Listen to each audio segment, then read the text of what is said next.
Schools for deaf children were founded in the 19th century, but they were long run by speaking people and were organized according to the assumptions and goals that were determined by the hearing world, and especially the hearing teachers and parents of deaf children.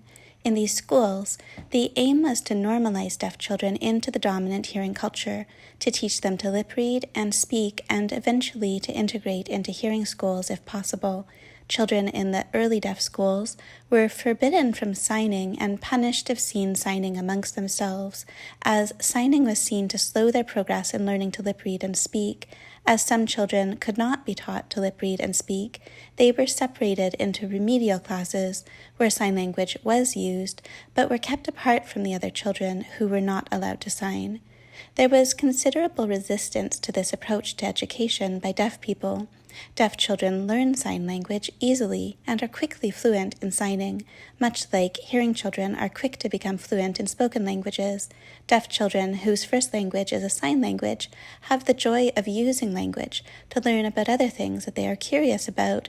In contrast, learning to lip read and speak when you cannot hear or are hard of hearing is much more arduous, and a deaf child will rarely be as fluent in a spoken language as they are at signing. A deaf child must thus invest much more time in just learning to understand and speak if they are forced to learn a spoken language rather than to sign.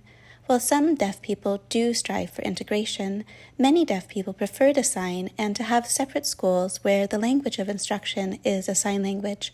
Although many deaf people have wanted to have separate schools, they have wanted these schools to be run by deaf people, so as not to have a primary aim of assimilating them into hearing culture. Eventually, deaf people succeeded in having deaf schools run by deaf people, including a deaf university with a deaf president in the United States, Gallaudet University. Beyond the issue of schools, the deaf have fought to be recognized as a distinct and valuable cultural and linguistic community. In their article, Reframing, From Hearing Loss to Deaf Gain, Dirksen Bauman and Joseph Murray note the ways one gains from having a visual rather than a spoken language. First, there are cognitive gains, since we learn a lot through sight, and deaf people use sight much more than hearing people. Second, there are social gains, since using a visual language makes one attend more carefully to the other person, making more eye contact, while you can follow what someone is saying in a spoken language while looking away or closing your eyes. In understanding a sign language, attending to facial expressions is crucial. Hand signs are the equivalent of words, but facial expressions are the equivalent of tone. Hearing people also use facial expressions when they communicate, but they can also convey affect through the tone and volume of their voice, whereas for people using sign language, more of the affect is communicated through the face. Affect can also be communicated through how one makes the signs with one's hands, with more or less flair and more or less emphatic gestures.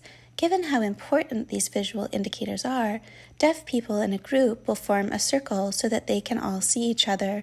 Circle formations are non-hierarchical, and this is why they are often used in feminist pedagogical spaces.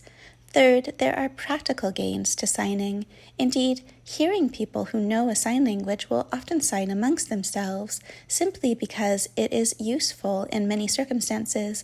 For instance, signing is preferable when you need to communicate quietly. For instance, if it is inappropriate to speak out loud, as in a theater or church, or if someone is sleeping.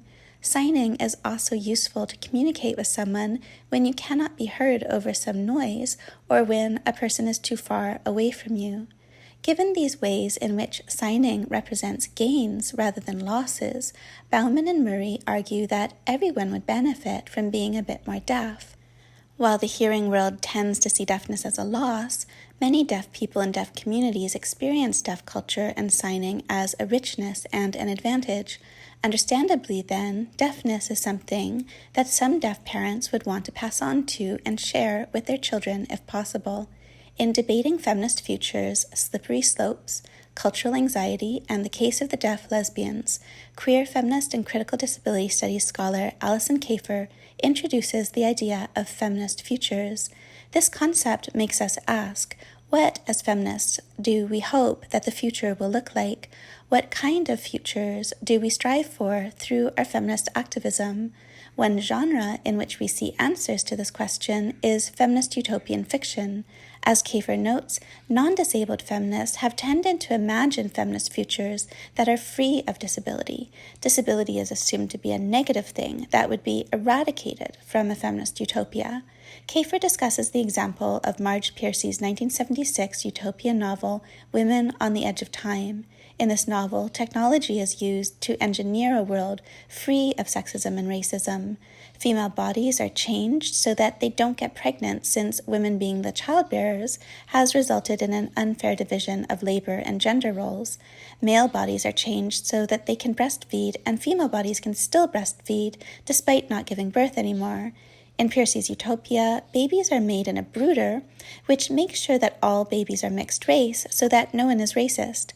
Piercy thus tries to imagine a world without racism or sexism, where people are racially diverse and not discriminated against based on race or gender.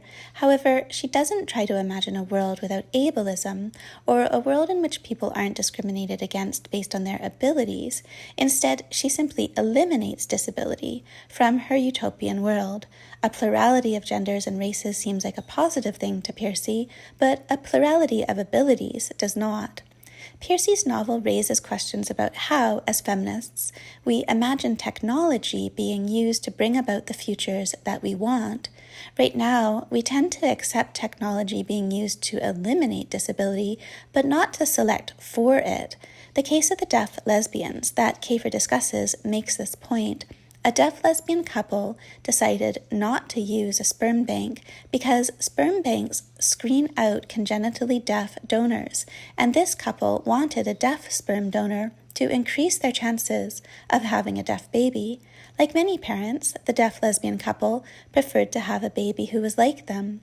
They stated that they would be overjoyed to have either a hearing or a deaf child, but they would be particularly delighted to have a deaf child. They were not guaranteed to have a deaf baby by choosing a deaf sperm donor, since two deaf parents can have a hearing child, but they did increase their chance of having a deaf baby so that it was the same as for a heterosexual deaf couple. In general, there isn't a public outcry against straight deaf couples having biological offspring, despite the probability that their child will be deaf. There was, however, a strong outcry against the lesbian couple choosing to have the same odds of having a deaf baby as a straight deaf couple would, because they were selecting for a deaf child, and this was compounded by perceptions of their sexual orientation. Disabled people who have children are widely viewed as irresponsible or selfish, since they may pass on their disability. Similarly, queer people are often viewed as irresponsible or selfish for having children, since they may pass on their sexual orientation, whether through a so-called gay gene or because they are raising kids, in an environment in which homosexuality is normalized. The deaf lesbian couple was thus seen as doubly irresponsible and selfish, since they were not only likely to pass on their deafness by choosing a deaf sperm donor, but they were also likely to raise a queer child. Kafer writes of the deaf lesbians desiring disability, a phrase that is now often used in the critical disability studies literature. As we have seen, for critical disability studies scholars and disability activists, disability is not tragic or something that we should want to eliminate. Rather, it is often seen as either a neutral variation in body minds or a desirable variation. The desire for disability discussed in critical disability studies extends beyond the desire for disabled children and includes erotic desire. In Care Haunts, Hurts, Heals, Danielle Piers and Lindsay Eales cite Leah Lakshmi Peepsna Samarasina, who has said, laughing, "I don't want to ever have sex with anyone but another chronically ill or disabled person again. I'm just like, oh God, it's such a relief." As Piers and Eales comment on this passage, crip and mad existences are hot, and they say, long before they read Lakshmi Peepsna Samarasina's words, they felt them deep in their bones, and other places as well. While recognizing the hotness of disabled people and disabled existences is in most cases viewed in a positive light within the critical disability studies literature, there are cases in which it is problematic or controversial. A problematic example of desiring disability is the phenomenon of devoteeism, in which able-bodied men desire female amputees. In another article, Desire and Disgust, My Ambivalent Adventures in Devoteeism, Alison Kafer discusses her encounters with such men. On the one hand, it is refreshing for her that these men see disability as erotically desirable in a world that stigmatizes disability and constructs it as unattractive and unsexy. On the other hand, however, devoteeism is problematic from both a feminist and a critical disability studies perspective, since the reason these men are attracted to female amputees is that they want to be protectors of vulnerable women. These men are nostalgic for a time when men were constructed as strong providers and women were deemed weaker and more dependent. Devotees thus want a female amputee partner to feel like quote-unquote real men again.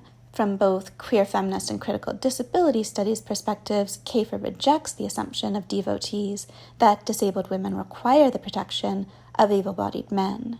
Another type of desiring disability that has proved controversial is the phenomenon of transableism. Transability refers to the persistent desire on the part of some people to acquire a physical disability. Some transabled people will seek to transition to being disabled through elective surgery, for instance, by having healthy limbs amputated. While transability has usually been met with anger and disgust, even on the part of many disabled people, in his book, Brilliant Imperfection, trans and critical disability studies scholar and activist Eli Clare has described his resolve to move past these feelings. Given the resonances between transability and transgender, he observes that just as he finds it hard to understand why someone might want to have a healthy limb surgically amputated, many of his friends found it hard to understand why he would want to have his healthy breasts surgically removed when he transitioned to living as a man. Canadian critical disability studies scholar and trans theorist Alexandra Beryl has made similar comparisons between transability and transgender, also advocating for greater understanding of this form of desiring disability.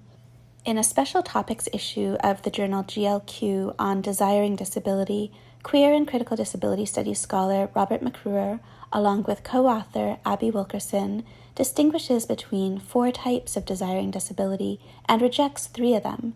First, they reject desiring disability when it entails an erasure or denial of disability. For instance, we can think of someone who says they desire a disabled person because they don't see the disability. 2, they reject desiring disability when it entails a fetishization of disability, and here they mention the case of devoteeism that Kafer describes. Third, they reject desiring disability when disability is desired as a foil for able-bodiedness. Here, we can think back to how able-bodied people desire supercrips to inspire them and to make them feel better about their own lives. Finally, however, McCruer and Wilkerson describe a form of desiring disability that is, in their words, the realization of a, quote, world of multiple desiring and desirable corporealities interacting in non-exploitative ways, close quote. McCruer and Wilkerson go on to fuse critical disability studies and queer theory to describe positive forms of desiring disability in which disabled people are desired neither because of nor despite their disability, but because they are seen, appreciated, and desired as the beautiful, sexy, erotic, crip body minds that they are, beyond the oppressive norms imposed by a heteronormative and ableist society.